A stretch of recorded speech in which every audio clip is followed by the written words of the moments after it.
Salut, petit tuto matinal au réveil pour te montrer comment on écrit un article dans WordPress. Je suis sur le tableau de bord. Sur le tableau de bord, j'ai plein d'options dans le menu latéral à gauche.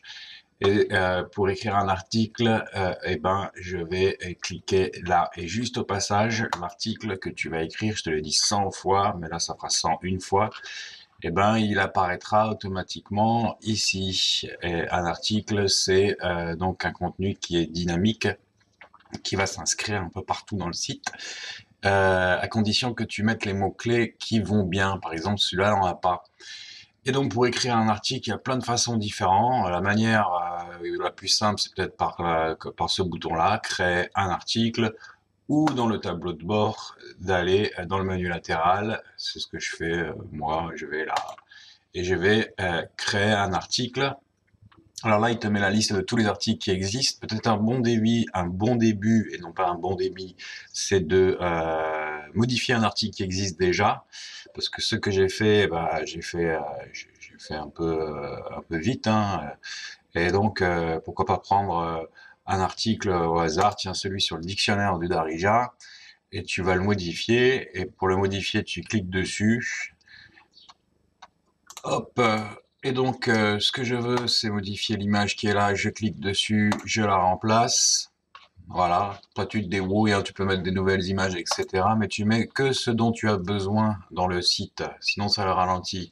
Là, le texte, c'est basique. Tu cliques dessus, tu peux l'éditer. J'ai mis une image là, ce qui me passait sous la main, on peut l'enlever, hein. Tu l'enlèves, tu mets autre chose, tu fais ce que tu veux. Et important, quand tu écris un article, tu vas compléter les métadonnées. Les métadonnées, c'est ce qui vont permettre son référencement et son indexation. Alors, c'est assez important, ce truc-là.